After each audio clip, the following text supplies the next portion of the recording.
भंडारा येथील उपविभागीय अधिकारी माधुरी विठ्ठल तिखे वय 32 वर्षे आणि त्यांच्या पतीवर अवैध रेतीची वाहतूक करणाऱ्या ट्रक आणि बोलेरो गाडीच्या चालकांनी जीवघेणा हल्ला केल्याची धक्कादायक घटना दिनांक 9 ऑक्टोबर रोजी पहाटे 5 वाजता दरम्यान दौडीपार ते स्मशानभूमी पचखेडी रोड येथे घडली।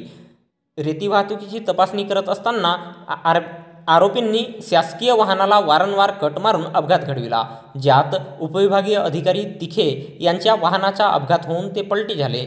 माधुरी तिखे या शासकीय सेवक असून रेतीची वाहतूक करणाऱ्या वाहनांची तपासणी करण्यासाठी त्यांचे पती शाहबाज शेख यांच्यासह त्यांच्या शासकीय वाहन क्रमांक MH36AR 0578 मधून निघाल्या होत्या। त्यांनी ट्रक क्रमांक MH36AA 4106 चा पाठलाग केला।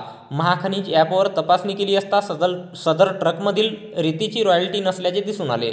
ट्रकचा पाठलाग करत असतानाच बोलेरो वाहन क्रमांक MH36AL 2853 च्या चालकाने त्यांच्या वाहनासमोर आपले वाहन आडवी टाकली, त्यामुळे रेतीची ट्रक रोखण्यास अडथळा निर्माण झाला। आरोपी बोलेरो चालकाने भरधाव वेगाने वाहन चालवून उपविभागीय अधिकाऱ्यांचा अपघात होऊन गंभीर दुखापत व्हावी आणि जीवानिशी ठार मारण्याच्या उद्देशाने 2-3 वेळा मध्येच ब्रेक दाबला आणि शासकीय वाहनाला कट मारला। या घटनेची तीव्रता आणखी वाढवत पचखेडी स्मशानभूमी येथील वाय पॉईंटवर बोलेरो चालकाने अचानक ब्रेक मारून उपविभागीय अधिकाऱ्यांच्या वाहनाला बाजूने कट मारला।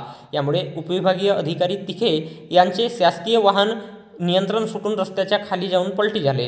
ट्रक आणि बोलेरोच्या चालकांनी संगनमत करून अवैध रेतीची चोरटी वाहतूक केली आणि रेतीचे ट्रक सापडू नये म्हणून उपविभागीय अधिकाऱ्यांच्या वाहनासमोर येऊन शासकीय कामात अडथळा निर्माण केला, तसेच ब्रेक लावून जीवानिशी ठार मारण्याचा प्रयत्न केला, असे फिर्यादी उपविभागीय अधिकारी तिखे यांनी दिलेल्या बयानात नमूद केले आहे। माधुरी तिखे यांच्या बयानावरून आणि वैद्यकीय अहवालावरून पोलीस स्टेशन कारधा येथे आरोपींविरुद्ध गुन्हा दाखल करण्यात आला आहे। या प्रकरणाचा पुढील तपास सहाय्यक पोलीस निरीक्षक साखरे हे करीत आहेत। तर याबद्दलची माहिती भंडारा पोलिसांच्या वतीने दिनांक 10 ऑक्टोबर रोजी दुपारी 4 वाजता दरम्यान एका प्रसिद्धी पत्रकाच्या माध्यमातून देण्यात आली आहे।